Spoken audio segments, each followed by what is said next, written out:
Assalamualaikum. Hello,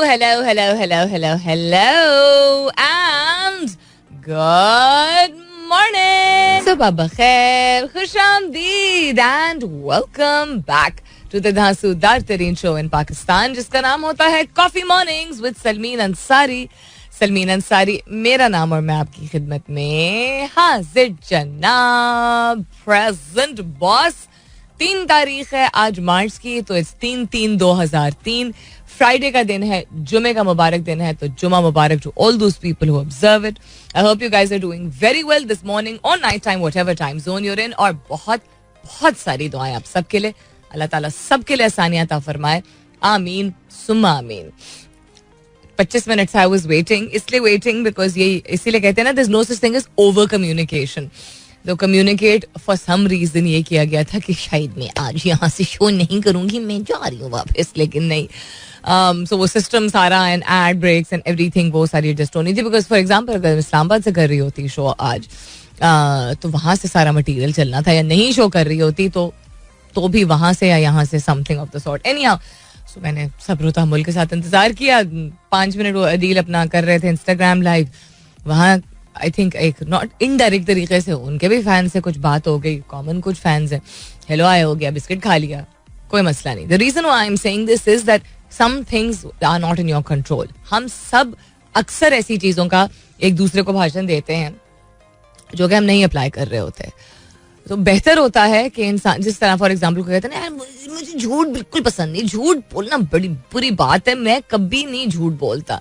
तो एक tendency होती है ह्यूमन नेचर की, and there is a science behind this also, that जो चीज ज्यादा इंसान कहता है वो या वो चीज होती है जो वो करता है, या वो चीज होती है कि वो उसने या की होती है, या जब करता है तो उसको गिल्टी फीलिंग होती है, उसको एक एक्नॉलेजमेंट होती है उस बात की. Excuse me. तो अगर हम इस चीज को क्लेम करते हैं, जो बहुत सारे लोग करते हैं फॉर सम रीजन, कि हाँ वक्त गुजर जाता है, मुश्किल वक्त आ जाता है, कोई बात नहीं, इतना कोई बड़ा मसला नहीं था, and other they will say it in front of somebody else. लेकिन जिस शख्स के साथ उनकी इंटरेक्शन हुई होती है, उस वक्त लोग फ्रॉम भवें चढ़ाने से लेके मुंह पे चपेट मारने तक पहुंच जाते हैं. And you see this in a country like Pakistan, not because of inflation and not because of any other reason, honestly speaking. मतलब चलो ठीक है, ऐसा नहीं कि इन्फ्लेशन 10 दफ़ा हम बात कर चुके हैं इस चीज़ के बारे में कि लोगों को कितनी बुरी तरह मुतासिर कर रही है, और मेंटल हेल्थ आपकी जो है वो इतनी सफ़र करती है because you feel so suffocated and you feel so strangled and you feel so cornered because of something जिसमें आपका ऐसा कसूर नहीं होता है, तो आप ऑल्टरनेट सोल्यूशंस नहीं निकाल पा रहे होते. Anyhow, I am talking about the fact that लोग जब कोई चीज़ क्लेम करते हैं और करते नहीं हैं, कर नहीं पाते हैं, उस इट इज़ अ क्लियर क्या कहते हैं अंग्रेजी में, इंडिकेशन ऑफ द फैक्ट कि वो दबाव फील कर रहे होते हैं. दबाव फील कर रहे होते हैं of having to prove themselves to be a certain kind of person. तो जो सेंस ऑफ ओनरशिप की हम बात करते हैं और ऑनेस्टी की बात करते हैं, ऑनेस्टी का मतलब सिर्फ यही नहीं होता है कि आपसे कोई सवाल पूछा जाए और आप उसका जवाब दें. ऑनेस्टी का मतलब ये होता है कि आप में अगर एक आदत है अच्छी या बुरी, तो आप उसको जब जरूरत है कन्फेस करें. बढ़ चढ़ के बार बार के जब किसी एक चीज को आप दिखावे के तौर पे कहेंगे, तो अगर वो उसमें आप ज्यादा एफर्ट कर रहे हैं और अपने आप को समझाने में कम एफर्ट कर रहे हैं, डिसिप्लिन करने में कम एफर्ट कर रहे हैं, तो ना सिर्फ कॉल फेल में तजाद also reflects a lot of insecurity.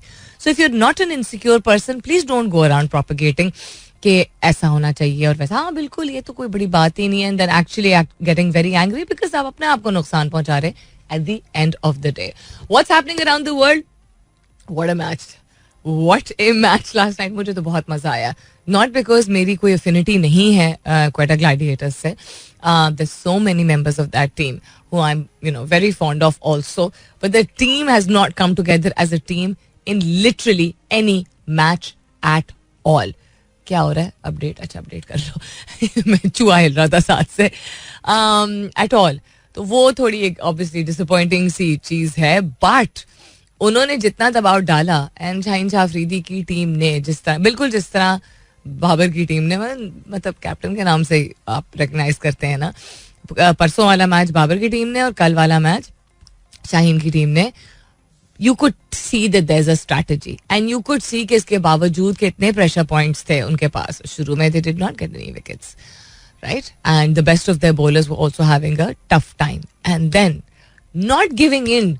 उस वक्त जो होता है ना गिव इन ना करना, जो मैंने परसों चौथ सवाल भी आप लोगों से पूछा था कि एक मोमेंट ऑफ एंजाइटी या इमोशनल प्रेशर हर एक पे आता है. There is no such thing as having a thick skin. I am sorry, there is no such thing as having a thick skin और you know being so mentally stable कि आपको चीजें ही नहीं मुतासर करती. वो एक लम्हा होता है जिसको आप ट्रिकल डाउन करने दें तो you can either collapse or you can take care of yourself at that moment by just taking a deep breath and managing as best as possible.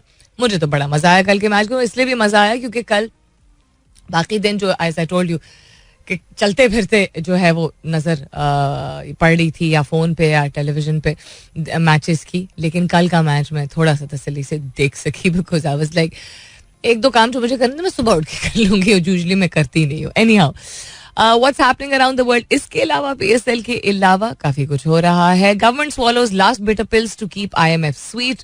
भाई अब मिल भी जाए पैसे, अब कुछ हो भी जाए. And then also there is a big debate going on about कि पाकिस्तान के मुखालिफ और पाकिस्तान को नुकसान पहुंचाने वाले लोग जो हैं ऐसी बातें कर रहे हैं कि हम डिफॉल्ट करेंगे और हम बिल्कुल भी डिफॉल्ट नहीं करेंगे, etcetera etcetera. I am not going to comment on this at all because I think कहने की कोई बात रह नहीं गई है ना इस हवाले से. खैर इसको छोड़ देते हैं. और क्या हो रहा है टेक्स्ट स्पेस में, क्या हो रहा है on this day in history.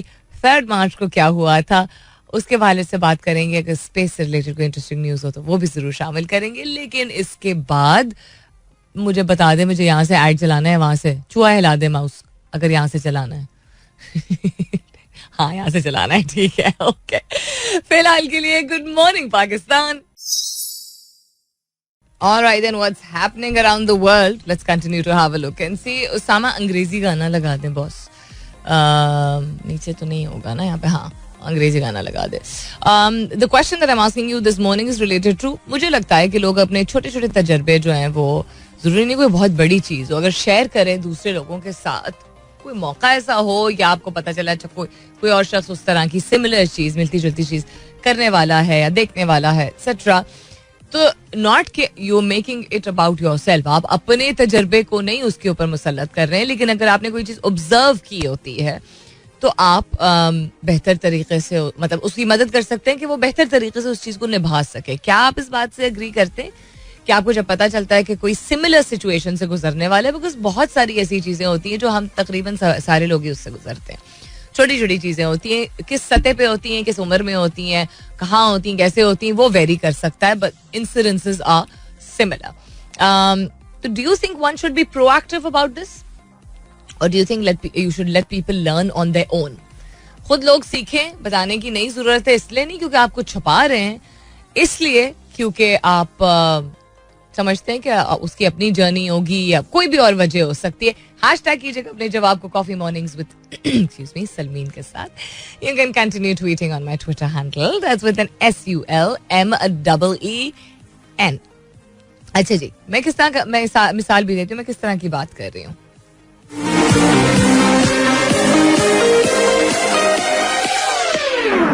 मैं इस तरह की बात कर रही हूँ कि जिस तरह मुझे लगता है, स्टाइल भी डिपेंड करता है ना हर एक का, क्या आपकी पर्सनालिटी कैसी है, आपका मकसद क्या है कोई चीज करने का. मुझे ऐसा लगता है कि there is no such thing as, लोग कहते हैं ना लाइट ट्रैवलर होना चाहिए, कम चीजें पैक करनी चाहिए. डिपेंड करता है कि इंसान कौन है, लेकिन मुझे हमेशा लगता है कि आप जहाँ भी जा रहे हो, वहाँ गर्मियाँ हो या सर्दियाँ हो, जैसा भी मौसम हो, आप अगर गर्मियाँ हैं तो आपको एक कम अज कम मोटी चीज, एक दरमियानी चीज और एक मोटी चीज अपने साथ रखनी चाहिए हमेशा. और अगर सर्दियां हैं तो तब भी आपको एक आध हल्की पहनने की चीज जरूर रखनी चाहिए. अगर आपके पास गुंजाइश ऐसी है, आप इतने दिनों के लिए जा रहे हैं, अगर आप जा ही 2 दिन के लिए रहे हैं तो थोड़ा सा वो हो जाता है, तब आपको लेयर करना चाहिए कि ऐसी चीज पहने जो कि अगर गर्मी लगे तो आप ऊपर से जैकेट स्वेटशर्ट उतार सकें, और अगर आपको ठंड लगे तो ऊपर से पहन सकें वाली चीज.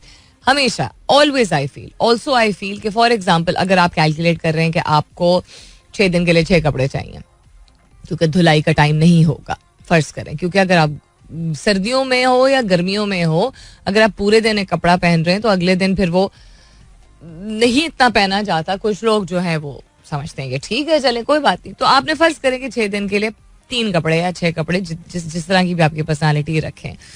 आई बिलीव कि अगर आपके पास हैं और कपड़े, हर एक के पास नहीं होते हैं, तो आपको हमेशा आपको लगे ना मुझे 6 से ज्यादा की तो जरूरत पड़ेगी नहीं, तो जरूर फिर एक एक्स्ट्रा रखें. These are my travel experiences, हमेशा काम आते हैं, ऑलवेज. अब I came to Karachi in very hot weather. देख लिया था, अंदाजा नहीं था, देख लिया था. कंप्लीटली समर टाइप में कपड़े जो है, अभी भी मैंने टी शर्ट पहनी हुई है, लेके आई थी. लेकिन जब सारी मेरी पैकिंग हो गई थी तो just one night before coming I put this denim jacket and एक स्वेट शर्ट जो मैंने पहनी भी है.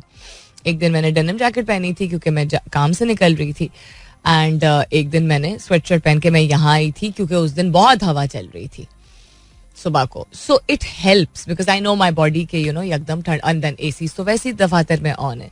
तो ये छोटी सी मिसाल है, जरूरी नहीं कोई बड़ी बड़ी चीज. मैंने जब अपनी नौकरी की थी ना, और मैं जब कामयाब हुआ था ना, तो मैंने ये किया था, तो तुम भी करके देख लो. नॉट जरूरी, और इसमें कोई हर्ज नहीं है अगर कोई तजवीज दे रहा होता है, बट डोंट मेक एक तो I don't make it about your मैं. जस्ट सिंपली आंसर कि क्या आपको लगता है कि अपने तजर्बे के बेसिस पे किसी को मदद करने की नीयत से आपको बता देना चाहिए कि ये चीजें पॉसिबली हो सकती हैं, तो इस चीज के लिए मेंटली प्रिपेयर रहना, या आपको लगता है कुछ नहीं बताना चाहिए और जिंदगी का मजा इसमें है कि इंसान खुद ही अपने जो है वो तजर्बे एक्सपेरिमेंट्स करे. हैशटैग कीजिएगा अपने जवाब को कॉफी मॉर्निंग्स विद सलमीन के साथ. Alex Murdaugh verdict, disgraced lawyer guilty of killing wife and son. अल्लाह ताला तुम्हें पूछेंगे, एंड देन ऑब्वियसली सिस्टम भी उसको पूछ ही रहा है. और क्या हो रहा है जी दुनिया में? काफी सारी चीजें खुली थी, लेकिन गाना थोड़ा सा हो जाए, want to have some water and see कि मेरी कॉफी आई है कि नहीं. मुलाकात होती है इसके बाद. Stay tuned. All right then, what's happening around the world? Let's continue to have a look and see. आज का सवाल भी दोहराई देती हूँ कि आपको लगता है कि अपने तजर्बात को शेयर करने से, दूसरों के साथ बांटने से, खास तौर पे अगर आपको लगता है कि वो शख्स भी ऐसी कोई चीज करने वाला है, तो वो बेहतर तरीके से तैयारी कर सकता है, माइंडसेट बना सकता है, यू नो अपने आप को एक रीअलाइनमेंट की तरफ लेके जा सकता है. अगर पहले से उसने कुछ सोच रहा हो तो शायद आपके एक्सपीरियंस को सुन के वो क्या अच्छा ये भी शायद मुझे करने की जरूरत है, प्रेप करने की जरूरत है. It could be anything, it could be related to travel, it could be जिंदगी, career, corporate life, relationships, anything at all. क्या आप समझते हैं कि अपने एक्सपीरियंसेस शेयर करने चाहिए ताकि लोग बेहतर प्रिपरेशन कर सकें, या आपको लगता है कि लोगों को अपने ओन पे ही सीखने का मौका देना चाहिए? That's the question that I am asking you this morning. On this day in history, Steve faucet circumnavigation, बड़ा मोटा ही अंग्रेजी का लफ्ज है, of the earth. Steve Fossett became पहले इंसान जिन्होंने 3 मार्च को 2005 में एक सोलो नॉन स्टॉप सर्कमनेविगेशन की थी हमारी अर्थ की, रिफ्यूल किए बगैर, when he landed in Kansas after more than 67 hours. Interesting, American adventurer थे. इंग्लिश न्यूरोलॉजिस्ट रॉजर बैनिस्टर पहले एथलीट थे जिन्होंने 1 माइल रन किया था इन लेस देन 4 मिनट्स, यानी हिस्ट्री में. एक्सक्यूज मी, ही पास्ड अवे. उसके अलावा अरे बैकग्राउंड म्यूजिक तो बिल्कुल ही गायब हो गई. उसके अलावा following a high speed car chase, Los Angeles police officers brutally beat Rodney King, an African American motorist. Despite a videotape of the beating, the policemen were acquitted in 1992. ऐसा भी होता है. बहुत सारी उसके बाद राइटिंग भी हुई थी. The second of the 2 treaties of Brest-Litovsk, ये क्या है भाई? Concluded hostilities between the Central Powers and Soviet Russia during World War I. Very essential. 1918 में ये हुआ था. जीन हालो, जो कि कुछ तरीकों से she used to also look like Marilyn Monroe. At least I think so. मतलब वो लुक ऐसी थी ना. So American actress Jean Harlow, who was considered the original blonde bombshell, was born. एक तो ये लफ्ज होना ही नहीं चाहिए औरत के लिए. वो औरत है, वो एक इंसान है, वो खूबसूरत है बेशक, वो सेंशुअल भी है, but I don't think the word bombshell needs to be used for women. But anyhow, the Paris Opera, आज गले में ना मुझे लग रहा है ड्राइनेस ज़्यादा, नहीं तो मोर पानी. The Paris Opera first opened with a performance of a Pomone by composer Robert Campbell 1671 में. यार ऑपरा इतने अरसे से जो है वो परफॉर्मेंसेस उसकी हो रही हैं. It's a beautiful form of it's not just music, right? It's performance and it's theatre. And opera is either people will love it और नॉट अंडरस्टैंड इट. कुछ चीज होती है ना, या पसंद होता है या ना पसंद होता है. ओपेरा में आपको या समझ आएगी और उससे मोहब्बत होगी, आपको बिल्कुल नहीं समझ आएगी. I have not met anybody जो कि हाँ ओपेरा सिंगिंग मुझे अच्छी लगती है. मतलब इस तरह नहीं ओपेरा के बारे में कहा जाता है. Coming up is the top of the hour. मुलाकात होती है 10 बजे के बाद. सुनते रहिए coffee mornings with Salmeen Ansari. That is right. Wake up. Good morning. दूसरे घंटे की शुरुआत, सेकेंड आवर किकिंग ऑफ. आप सुन रहे हैं coffee mornings with Salmeen Ansari. मैं हूँ Salmeen Ansari and this is Mera FM 107.4. अच्छा जी, फिर होर की हो रहा है. Naseem is trending. नसीम शाह की बात हो रही है. He was in a really bad mood yesterday. Sikandar Raza, my goodness. I mean, नहीं कहना चाहिए कि पहले क्यों नहीं बुलाया था, जो भी वजूहात थी, बट या thank goodness he's arrived and arrived in style. Nawaz is trending. कौन सा वाला? क्वेटा ग्लैडिएटर्स वाला यार? पॉलिटिक्स के हवाले से बात हो रही है. जनरल्स ट्रेंड कर रहे हैं. ट्विटर की बात कर रही हूँ मैं कि क्या क्या ट्रेंड कर रहा है. डोंकी ट्रेंड कर रहा है. Why is a खच्चर और a खोता trending? I do not understand this. किसी ने कोई बात की ऐसी क्या? Urdu is trending. Queen is trending. Ishaq Dar साहब्स name is trending and Quaid Azam University Islamabad is also trending. I hope वहाँ मामलात सेटल हो गए होंगे. और क्या हो रहा है जी दुनिया में? और ये हो रहा है कि एक सेकेंड, इसको मैं खोल रही थी, ट्रैवल के हवाले से मैं देख रही थी. Excuse me.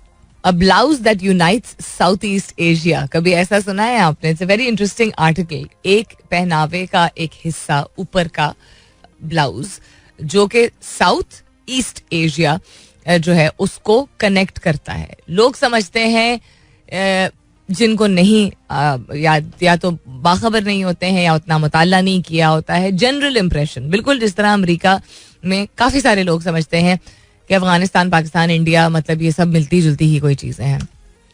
ठीक है, खित्ता एक है, लेकिन पहनावा, खाना पीना, उठना बैठना, तौर तरीक़े, पॉलिसीज़, गवर्नेंस, बहुत फ़र्क है. बहुत सिमिलैरिटीज़ अगर हैं, बहुत फ़र्क भी है, और मुख्तलिफ मुल्क हैं. उसी तरह बहुत सारे लोग समझते हैं कि कोरिया, जापान, चीन, इंडोनेशिया, फिलीपींस एट्सेट्रा ये सब एक जैसे हैं. इनके खाने पीने, पहनावे, उठना बैठना, सिमिलैरिटीज ज़रूर होती हैं, लेकिन बहुत सारी चीज़ें होती हैं जो डिस्टिंक्टिव होती हैं और स्पेसिफिक होती हैं किसी एक मुल्क की. लेकिन ये एक ब्लाउज है जो कि यूनाइट करता है साउथ ईस्ट एशिया को. क्या मतलब है इस बात का? कि रॉयल कोर्ट्स में 16वीं सदी से केबाया इसको बोलते हैं. Excuse me, so sorry. Kebaya is कितना एक्सप्लेन करूं. अब यूट्यूब पे आप लोग शाम को देख लीजिएगा तो आपको अंदाजा होगा. सफेद रंग की होती है, ठीक है, बड़े सॉफ्ट मटेरियल की होती है. उसके एंड पे आपके पेट के नीचे के हिस्से से जो है वो लेस लगी हुई होती है. और ये जिस तरह ओवरलैप के मोनो स्टाइल नहीं होता, आम जबान में कैसे समझाऊं, जिस तरह अंगरखा नहीं होता जिसको लोग अंगरखा बोलते हैं, अंगरखा जो कपड़े से एक जो आपकी कमीज का हिस्सा होता है वो एक दूसरे के ऊपर तय होती है उसकी, राइट. या आप इस तरह सोच लें कि डबल ब्रेस्ट जैकेट्स जो होती हैं मर्दों की, अब तो खैर शायद नहीं पहनते हैं, एक के ऊपर एक जो है वो कपड़े की लेयर आती है ना, एक साइड और दूसरे साइड. सो इसको आम अल्फाज में डिस्क्राइब करने के लिए केबाया जो है एक रिवाइवल एक तो देख रही है कि दोबारा जो है लोग उसको इस्तेमाल करना शुरू कर रहे हैं, पहन रहे हैं. And now it is being nominated to join UNESCO's intangible heritage list. यानी एक ऐसी चीज जो कि विरसे में, विरासत के हवाले से बहुत अहमियत रखती है, इतने अरसे से चली आई है, बड़ी खूबसूरत होती है, इसके मुख्तलिफ स्टाइल्स भी होते हैं, बट इसकी डिस्टिंक्टिव चीज़ें यही होती हैं कि उमूमन सफ़ेद होती है. अक्सर इसका ऊपर का जो हिस्सा है वो कि नेकलाइन उसकी वी के फॉर्म में आ रही होती है और फिर ओवरलैप हो जाता है. नीचे उसकी लेस होती है, बाजुओं के एंड पे भी, आस्तीन के एंड पे भी इसकी लेस होती है. अब इसकी क्या है मतलब इम्पोर्टेंस है या कहाँ कहाँ इसको पहना जाता है, तो Brunei, Malaysia, Singapore and southern Thailand में जो है वो ये इसको अपनाया जाता है. The kebaya is a garment that women made in the islands of Indonesia and one that is also found in Brunei, Malaysia, Singapore and Southern Thailand. हर रीजन का केबाया जो है वो थोड़ा मुख्तलिफ होता है और हर स्टिच कहते हैं ना कि हर जो उसका टांका है वो अपनी एक कहानी बताता है. 5 ममालिक में इसको अपनाया जाता है और अब इसको यूनेस्कोज इंटैंजिबल कल्चरल हेरिटेज, यानी इंटैंजिबल वुड बी जिसको आप वैसे तो टैंजिबल इंटैंजिबल में फ़र्क क्या होता है कि अच्छा टैंजिबल एक चीज़ है जो आप हाथ से छू सकते हैं, उसको आप काउंट कर सकते हैं या महसूस कर सकते हैं या देख सकते हैं. Like love is an emotion, right? तो दैट्स नॉट टैंजिबल. लेकिन लव के एक्शन में एज अ रिजल्ट आप कुछ खरीदें या कुछ करके दिखाएं तो वो शायद टैंजिबल हो सकता है. एनीहाउ, तो इनटैंजिबल कल्चरल हेरिटेज क्या होगा? यानी कि एक ऐसा कॉन्सेप्ट, वैसे तो आप उसको छू सकते हैं, जो कि सकाफत और विरसे का एक बहुत बेहतरीन तरीके से नुमाइंदगी करता है. I found this very very interesting. उसको रिवाइवल, उसको मॉडर्न फॉर्म्स में अब इस्तेमाल किया जा रहा है. तो बहुत सारे आप ममालिक में देखेंगे, including Pakistan, including India, including Nepal, Sri Lanka and then East Asian countries जितनी हैं, साउथ ईस्ट एशियन कंट्रीज जो हैं, जिनमें मॉडर्निज्म, आपको जीन्स और टी शर्ट जो कि एक कंफर्टेबल फॉर्म ऑफ गारमेंट है, वो दुनिया भर में आपको मुख्तलिफ जगहों पे नजर आएगा, राइट? लेकिन बहुत सारे ऐसे ममालिक हैं जहां पे सिवाय मे बी अगर कोई घूमने फिरने जा रहा है या घर पे है या दफ्तर में जा रहा है, अदरवाइज किसी भी ओकेजन पे, किसी भी फेस्टिवल पे या कभी कभी ना भी हो, रेस्टोरेंट्स में, दुकानों में आपको ईस्ट एशिया में खासतौर पे दिखेगा, एंड साउथ इंडिया में भी ये काफ़ी कॉमन है कि उनके जो ट्रेडिशनल जो उनका पहनावा होता है, ख़ास मखसूस शलवार कमीज हमारे ट्रेडिशनल है, लेकिन हम आम तौर पे पहन लेते हैं, लेकिन उसकी स्पेसिफिकेशंस जो है, जैसा कलीदार, चूड़ीदार, अंगरखा, क्या बोलते हैं, शेरवानी, तो ये मौके के लिहाज से होते हैं ना. ईस्ट एशियन और साउथ ईस्ट एशियन कुछ कंट्रीज में जो कट होता है गारमेंट का, उस लिहाज से जो खास मतलब बनता है वो गारमेंट, इसीलिए उसको खास समझा जाता है. वो किसी मौके के बगैर भी आम कपड़े में, जो कि वैसे आम देखने में होता है लेकिन बड़ी मेहनत से बनाया जाता है, इस्तेमाल किया जाता है, पहना जाता है, अपनाया जाता है. मिसाल के तौर पे बहुत सारे लोग समझते हैं कि, और देखते भी हम ज़्यादातर यही हैं कि या पॉलिटिशियंस दफ्तर में, गवर्नमेंट ऑफिशियल्स जो होते हैं, या गवर्नमेंट के एम्प्लॉयज़, ऑफिशियल्स भी नहीं मैं कहूँगी, या बाकी पूरा पाकिस्तान शादी ब्याह पे शलवार कमीज और वेस्ट कोट पहनता है. लेकिन अगर आप कुछ मतलब ख़ानदानों में, जो पुराने ख़ानदान हैं या जिनको ओल्ड मनी हम कहते हैं, वहाँ पे या बिजनेस जो करते हैं, जो बहुत अरसे से करते चले आए हैं, उनको आप आमतौर पे देखेंगे कि कलफ वाला शलवार कमीज और उसके ऊपर वेस्ट कोट, विद खेड़ियाँ और चप्पल, या इवन चलो जूता भी सही. And I would like to see more of that, frankly speaking. So kebaya it's very nice to see कि इतनी केओटिक और इतनी इंटेंस किस्म की दुनिया में भी इस तरह की बड़ी ही छोटी लेकिन बहुत ही आई थिंक ज़रूरी डिटेल्स होती हैं डिफरेंट कल्चर्स और different parts of the world के बारे में, जिनके बारे में हम जानते हैं, सीखते हैं, समझते हैं. तो एटलीस्ट मेरे मुंह पे तो मुस्कुराहट आ ही जाती है. All right then, what's happening around the world, उस पे भी नजर डालते हैं. आपके कुछ जवाब जो आए हैं उन पे भी नजर डालते हैं.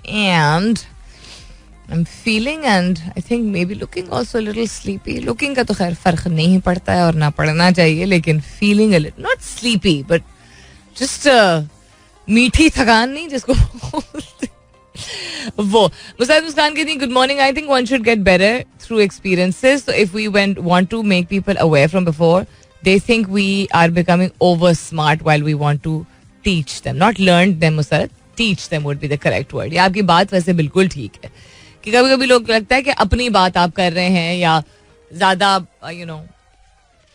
एफिशिएंट. ये लफ्ज इतना गलत तरीके से यहाँ इस्तेमाल किया जाता है. ज्यादा एफिशिएंट होने की जरूरत नहीं है. अच्छा, इट्स ट्रू.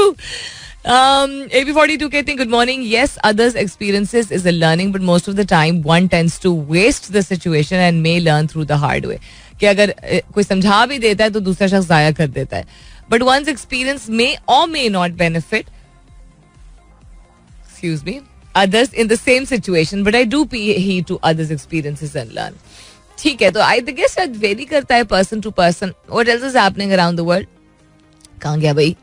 पेट्रोलियम मसनूआत पर आयद लेवी में 8 रुपए फी लीटर तक इजाफा. अच्छा, वजीर आजम पैकेज के तहत यूटिलिटी स्टोर्स पर घी 115 रुपए फी किलो महंगा. तो फिर फायदा क्या यूटिलिटी स्टोर्स का? मेरे तो झपड़ा खुल गया एक सेकंड के लिए इसको पढ़ के. IMF की शर्त, बिजली सार्फिन से सालाना 333 अरब सरचार्ज लेने का फैसला. अस्सलाम वालेकुम जी. चलते हैं कहीं हम जहाँ पे बिजली की जरूरत नहीं होती है, किसी पहाड़ी पे जाके ना कोई बना लेते हैं अपने लिए भूसे का। Honestly. इस्लामाबाद में सिक्योरिटी हाई अलर्ट, अदालतों के बाहर मुजाहिरों पर पाबंदी आयद। अच्छा, टमाटर और खीरा नहीं मिल रहे तो आवाम शलजम खाएं। क्या? ये हमारे किसी बंदे ने नहीं बोला है, बरतानवी वजीर ने बोला ये। तौबा इस्तगफार। Are you fucking serious? What do you mean by this यार? अब क्या खाएंगे क्या नहीं खाएंगे ये आप इंस्ट्रक्शन देंगे? पाकिस्तानी बंधुओं को जासूसी पर वरगलाने वाली भारतीय एनजीओ का पर्दाफाश। Not interested in this seriously. Conspiracy theories of this kind boring and old हो चुके हैं। रिवायती पंखों की पैदावार और फरोख्त पर पाबंदी लगाने का फैसला। रिवायती पंखे क्या मतलब है? स्टील वाले जो होते हैं, जो आपकी लिए बड़े नुकसानदेह हो सकते हैं। जामे कराची के तालिब इल्मों ने सस्ते और कम बिजली वाले घरेलू बरक़ी आलात तैयार कर लिए। बड़ी जबरदस्त बात है ये तो। उसके अलावा दुबई में ऊंटों की क्लोनिंग अरूज पर फीस $50,000 है। वाकई में मतलब लाइक लेबोरेटरी क्रिएटेड कैमल्स मिल रहे हैं। शकरकंदी पर डीएनए ने कत्ल का 12 साल पुराना मसला हल कर दिया। ये हेडलाइन आपको कुछ समझ आई है? लिखा यही है, शकरकंदी पर या शुक्रकुंदी पर। मैं क्या पढ़ रही हूँ? शुक्रकुंदी पर होगा लफ्ज, बता दें यार, जेर जबर पेश के बगैर भेज देते। डीएनए ने कत्ल का 12 साल पुराना मसला हल कर दिया। What is शुक्रकुंदी? बिकॉज ये लिखा तो शकरकंदी की तरह ही है। So I really don't know what it is. Let me have a look and see. अगर दिलचस्प चीज हुई तो शेयर कर लूंगी। और क्या हो रहा है? चेयरमैन नेपरा का बिजली सार्फिन पर इजाफी सरचार्ज की मंजूरी देने से इनकार। मतलब बिजली आप दे ही नहीं रहे, लोड शेडिंग इतनी ज्यादा हो रही है और उसके ऊपर सरचार्ज पे सरचार्ज, तो बंदा किथे जावा, किथे जावे, नॉट जावा। चले, ये तो बहुत सारी, चलो शॉर्ट फॉर्म में चीजें जो समझ आ जाती हैं। इसमें से तफसीली तौर पे मैं किस चीज पे नजर डालूंगी इस गाने के बाद बताती हूँ, ठीक है? इंसान अपने आप को डाउट करने लगता है कभी कभार, क्योंकि सर्कमस्टांस ऐसे होते हैं। उसमें खैर अपने आप को भी थोड़ा सा टोकना चाहिए कि क्यों डाउट कर रहा है। अब आई नो द लफ्ज है शकरकंदी, और वो हेडलाइन आगे फिर खून खराबे और किसी के कत्ल के हवाले से बात हो रही है, तो आई वाज लाइक मैं क्या गलत लफ्ज बोल रही हूँ? कोई और लफ्ज होता है कैसा? तो मैं कह रही हूँ शुक्रकुंदी तो नहीं है कोई लफ्ज क्या, क्योंकि शकरकंदी तो स्वीट पोटैटो होता है। Actually it's not even sweet potato, but one type of it is any how. तो इस पे लिखा हुआ था शकरकंदी पर डीएनए ने कत्ल का 12 साल पुराना मसला हल कर दिया। ठीक है, वो पर आई थिंक जो है वो थोड़ा सा क्या, काफी मिसलीडिंग हो गया। तो एक चीज जो कि शकरकंदी उसने खाई थी कातिल ने और फेंक दी थी, और उसके ऊपर उसका डीएनए जो है वो मौजूद था क्योंकि उसने हाथ लगाया था उसको, उसके जरिए एक 12 साल पुराना कत्ल का केस सॉल्व हो गया। It's just a reminder about, people talk about happiness and confidence and, the things that they find very prominent in me. I will also doubt myself because we're all human. जामे कराची के तालिब इल्मों ने सस्ते और कम बिजली वाले घरेलू बरक़ी आलात तैयार कर लिए हैं। हेडलाइन पढ़ के तो मुझे बहुत खुशी हुई, आगे भी इसको शेयर करती हूँ आपसे। लेकिन और अच्छी बात है कि जब सख्त वक्त आता है तो इंसान अपने आप को पुश करने लगता है, बिकॉज पीपल कांट अफोर्ड बिजली at all. I am not talking about वो घराने जिनमें फ्रिज, फ्रीजर और माइक्रोवेव और एसी मौजूद है। मैं उन घरानों की नहीं बात कर रही। अगर आपके घर में फ्रिज, फ्रीजर, एसी और माइक्रोवेव मौजूद है तो आप प्रिविलेज्ड हैं बहुत ज्यादा। नॉट कि आपको नहीं बिजली का बिल जो है वो बहुत चुभेगा, लेकिन the fact of the matter is that means you have enough either combined income or whatever your lifestyle is, for whatever reason, whether it's virasat, whether it's 2-3 people working in the family, whether it's whatever it is, business, आप बहुत privileged है। मैं उन लोगों की बात कर रही हूँ जो कि घर में अगर 2 कमरे का घर है, जो कि हमारी बहुत बड़ी पॉपुलेशन है। 2 कमरे का घर मतलब कुल 2 कमरा, नॉट 2 बेडरूम, कुल 2 कमरा, और पंखा चलता है। और फ्रिज की जरूरत तो खैर ज्यादातर लोगों को होती ही है। लोग अगर फ्रिज नहीं अफोर्ड कर सकते तो डीप फ्रीजर रख लेते हैं, ताजा ताजा खाना पकता है। मैंने अक्सर देखा ये घरों में कंज्यूम हो जाता है, उसके बाद जो फ्रीज करने की चीज होती है वो कर लेते हैं। वॉशिंग मशीन ऑटोमेटिक वाली नहीं होती है अभी भी अक्सर घरों में, एट्सेट्रा. तो क्या करे इंसान, कपड़े भी ना धोए और खाना भी ना फ्रीज करे और पंखा भी ना चलाए. तो ये रियलिटी है. तालिब इल्मों ने महंगाई और गैस के बहरान पर परेशान अवाम की निजात दिलाने के लिए बगैर गैस और तेल के गर्म हवा से कम वक्त में सेहतमंद खाना बनाने की मशीन तैयार की. तो किसी ने खवातीन की जिंदगी आसान करने के लिए सस्ती और कम बिजली से चलने वाली आटा गूंदने की मशीन बनाई है. Very interesting. सो तफसीलात के मुताबिक इन बच्चों ने फूड सिक्योरिटी, मुल्क की फूड सिक्योरिटी को खुद मुख्तार बनाने के लिए जदीद और कम लागत साइंसी प्रोजेक्ट्स पेश किए. एंड फूड इक्विपमेंट एग्जीबिशन में 13 से जायद प्रोजेक्ट्स पेश किए जिसमें खाना बनाने और उसे महफूज करने के लिए कम होना चाहिए था, गुम लिखा हुआ है, लागत की मशीनें भी शामिल थी. द फैक्ट इज दैट अगर लोग समझते हैं कि innovation comes from big factories and अमीर लोग, दैट इज नॉट ट्रू. हम अगर इलॉन मस्क की बात करते हैं या हम अगर बिल गेट्स की बात करते हैं, हम किसी की भी बात करते हैं हु इज बिहाइंड, खुद ना उसने हाथ से भी बनाया, हु इज बिहाइंड समथिंग जिसको बड़ा एग्जाम्पलरी इस जमाने में समझा जाता है, वो शुरुआत गराज से ही होती हैं, कमरे से ही होती हैं. क्या कहते हैं, सड़क का जो लैंप पोस्ट है उसके नीचे ही रात भर बैठ के चीज़ों को जोड़ के होती हैं. वहीं से great things happen. The only thing is कि हमारा एनवायरनमेंट इतना कंड्यूसिव नहीं है, तो चीज़ों की प्रोटोटाइप बनाना है, तो प्रोटोटाइप से कमर्शियल लेवल पे लेके आना. अगर आप लोगों ने शार्क टैंक इंडिया देखा है तो वो जो उसकी कहानी थी, मुझे याद करने दें, पीयूष बंसल ने जिसको फंड किया था, यार जिस बच्चे के कजन का नाम चरू था शायद. You remember? If you guys have seen this, मुझे बिल्कुल दिमाग में अटक गया है. मैं अभी देख के बताती हूँ. जिसने एक ऐसी मशीन बनाना चाही थी जो स्प्रे करना होता है, आपको अद्वियात जो स्प्रे करनी होती खेत में, जो बड़ी मशीनें होती कमर्शियल लेवल पे, तो उसने बड़ी सही बात की थी कि बहुत ज्यादा जमीनों वाले तो कम लोग होते हैं, ज्यादातर ऐसे लोग होते हैं जिनकी छोटी छोटी अपनी जमीनें होती हैं, तो वहां पे वो हैवी इंडस्ट्रियल साइज की मशीनरी नहीं आ सकती है जो पेस्टिसाइड स्प्रे करे एटसेट्रा. उसके लिए उसने इतनी ज्यादा मेहनत की थी and he made a prototype. 12 दफा उसने कहा, पता नहीं कितनी दफा, कि उसको जब तक ठीक नहीं लगा कि एक चीज जो आसानी से, हल्के से और स्मूथली चल सके, तो वो 1 साल लगा के अब उन्होंने उस मशीन को, उसका प्रोटोटाइप बनाकर अब उसको कमर्शियली अवेलेबल करेंगे.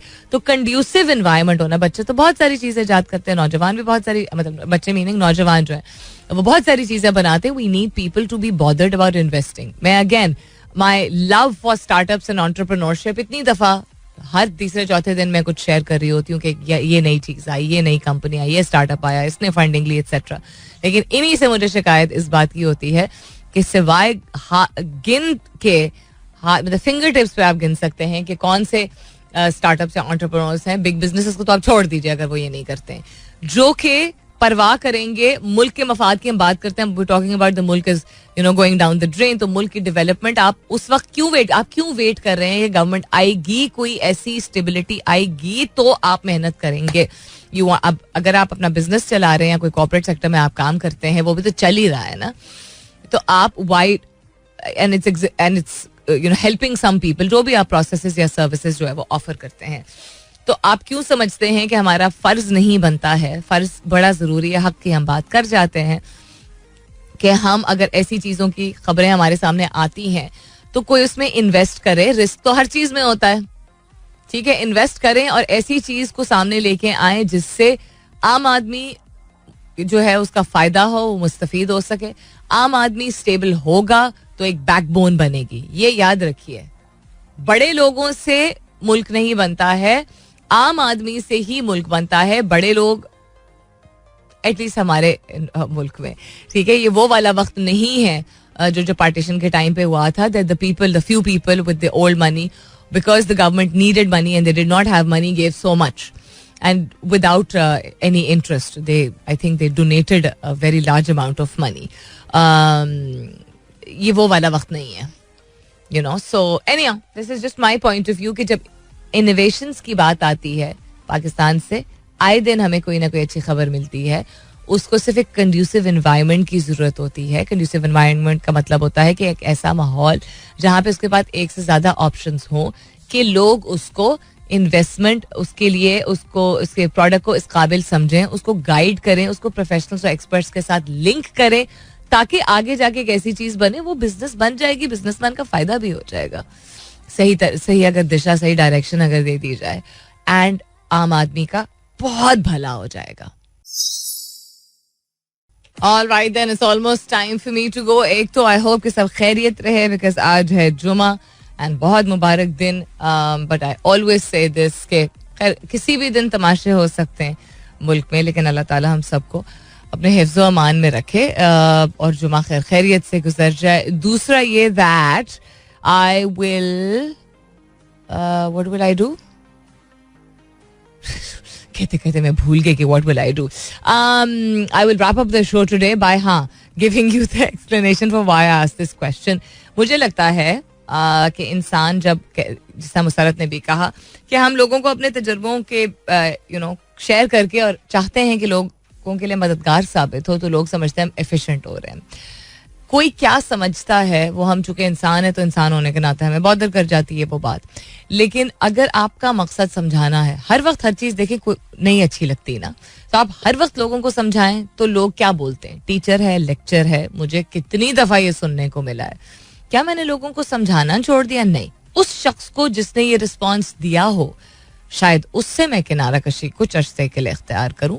मैं जितना मर्जी चाहूं कि वो एहतियात करे किसी चीज़ का, या मैं अच्छी नीयत से कर रही हूँ, ज़रूरी नहीं है कि वो गलत समझ रहा है या मैं गलत कर रही हूँ. Everything is not like that, right. कोई रूडली बात करे अगर, या मुझे रूडली लग रहा हो, तो मेरे पास है ना, अगर आप कहना मेरी आदत है यार, मुझसे कंट्रोल नहीं होता, मैं तो हमेशा चाहता हूँ, मुझसे रोका नहीं जाता अपने आप को, मुझे लगता है कि उसका फ़ायदा हो जाएगा इसलिए मैं बताता हूँ. You don't have to. इसकी दो वजूहात हैं. एक ये कि किसी को भी नहीं लगता, किसी के लिए भी मुमकिन नहीं होता है कि वो हर वक्त ये समझे कि आपकी नीयत क्या है.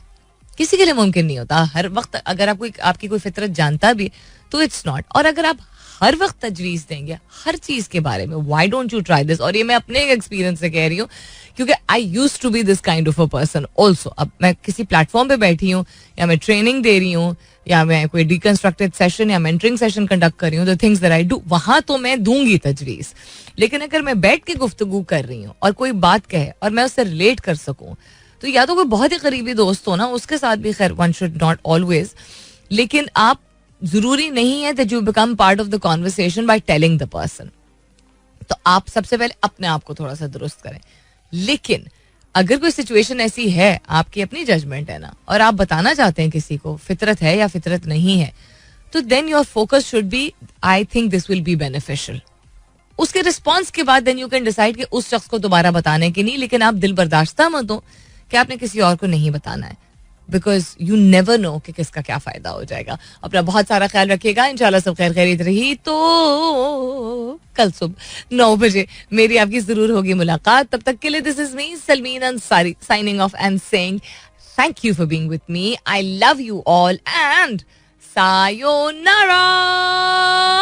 This is Mira FM 107.4.